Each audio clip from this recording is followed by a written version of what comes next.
So, Coach, thank you very much once again for your time. I hope you're able to find some time to sleep. How's the night? Thank you too.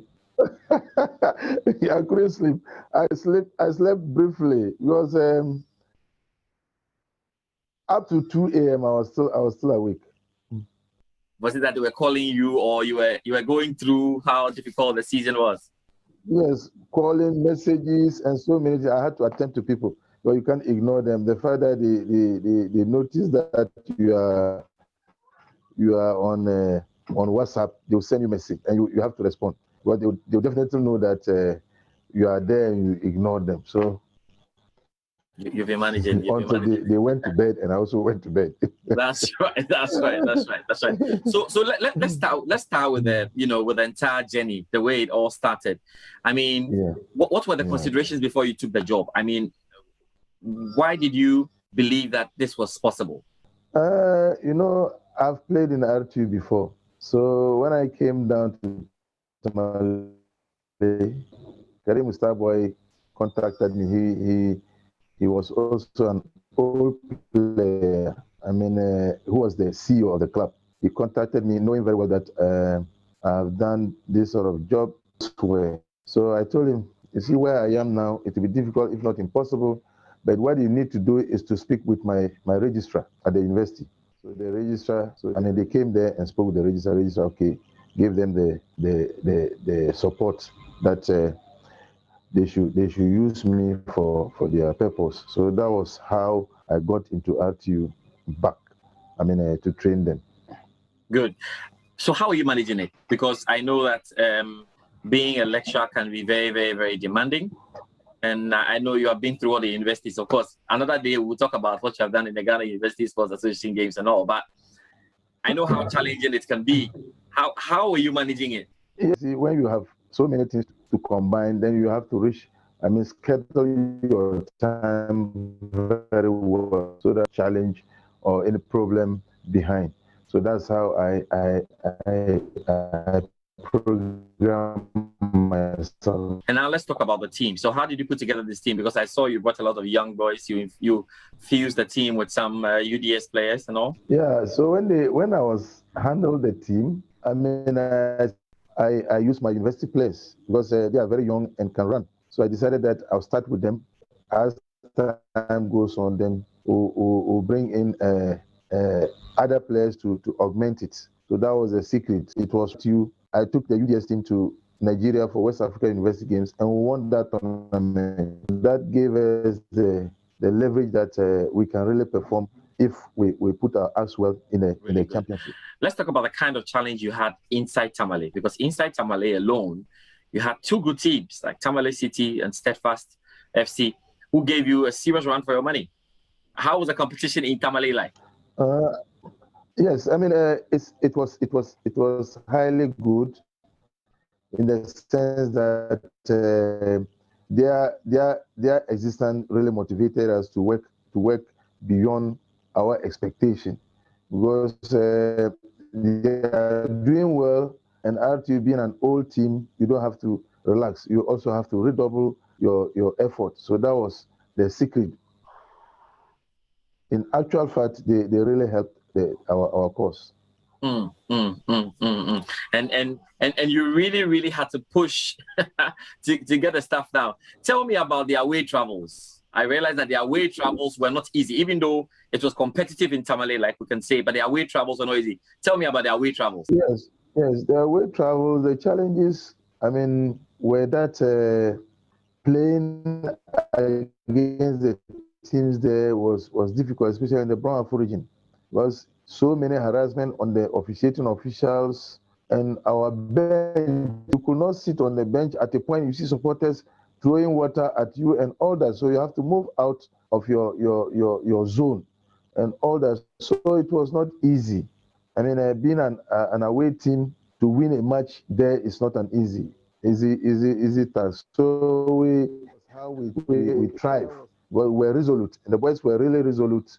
That we had to qualify, because when you look at the teams there, they play well, but our strength was beyond some of them who could handle us. So what were you constantly telling your boys? Because they had to mentally be strong with all these things happening away? What were you telling them?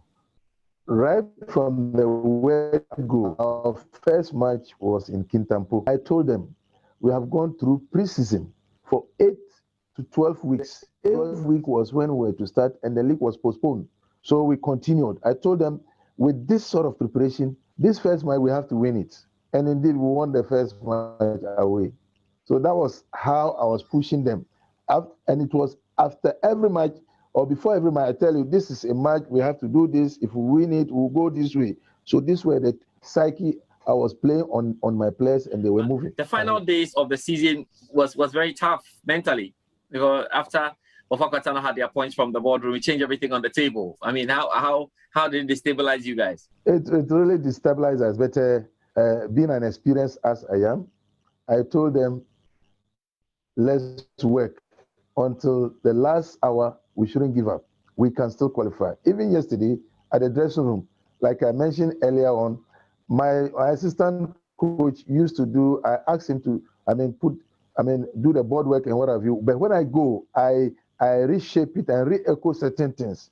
But yesterday I didn't do that. I only told them, look, gentlemen, we are qualifying. Let's win this match. That was what my instinct told me. I told them we are winning this match. So I said, wow, we'll surely qualify. Wow. And that was in. What have you made of the ex-players, those who came in to help, some of your bank rollers who came in to help? We know that the vice president is also very interested in all of this.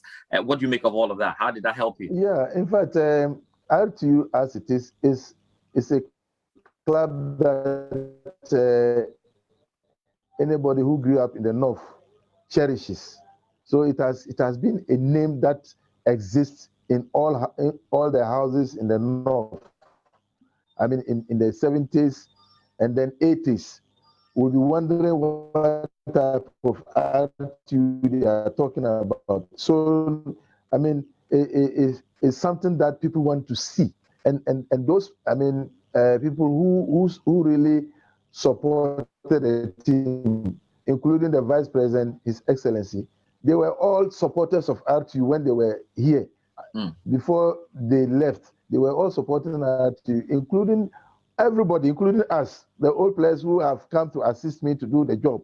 I mean, when I came, and then we pushed the team through, and that was the motivation. I mean, that has brought us. Thinking again, I was just going through your record. The fact that you helped Borada to come in '96, the fact that in 2005 you helped MIU to get to the middle league before they went through, and the fact that you have done this, you are becoming an expert in bringing teams to the Premier League already. Easy. I mean, it's about setting objective, because a coach doesn't set objective for low practice. You have to tell them whether they will agree or not. Depends on them solely. Well, you are only going to guide them. They tell them it is for you. I mean, if we are able to make it, I mean, you have made history. This means the world to you, I guess.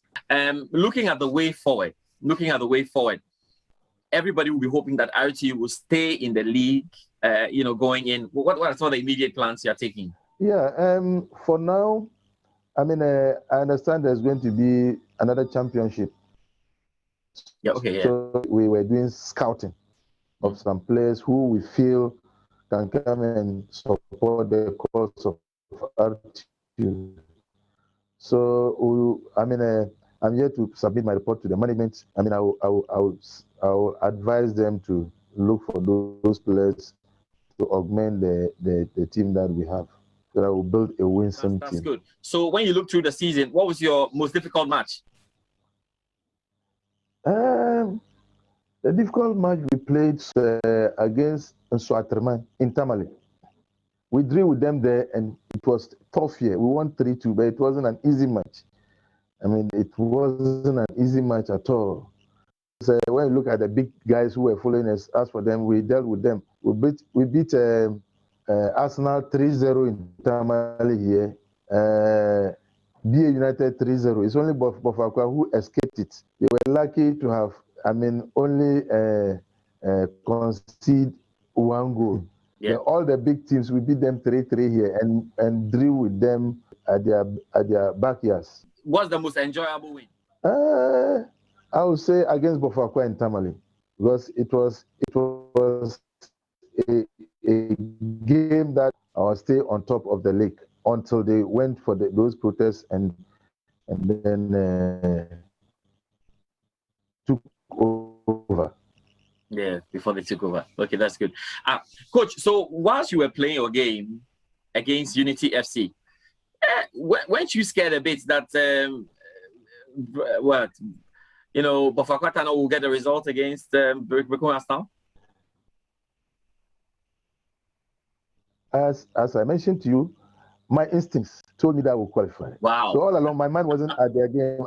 I wanted us to win this match. We should win this match. If we won, it will really push us to another level, because that was my thoughts.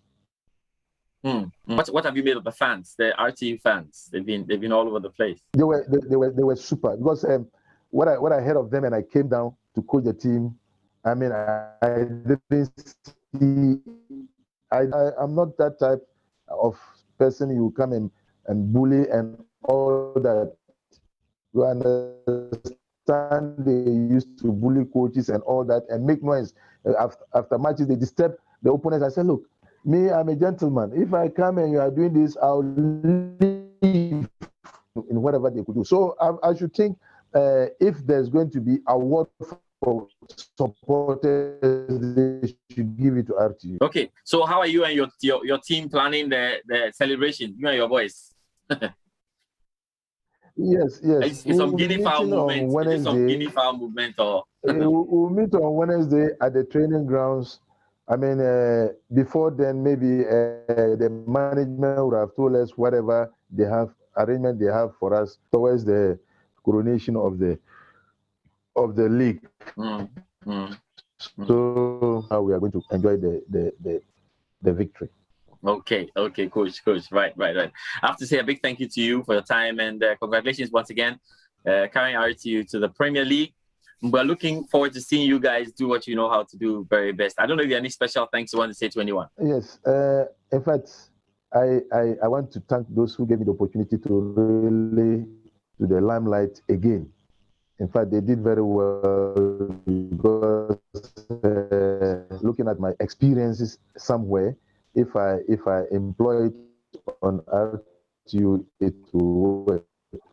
So I really thank them very much, and the management of UDS for allowing me to do that. Otherwise, it's difficult, if not impossible, for a university to release, their staff, not on second but on ad hoc basis to assist such a big. My greatest thanks goes to them as well. All right, coach. A big thank you to you as well, and we wish you the very best of luck.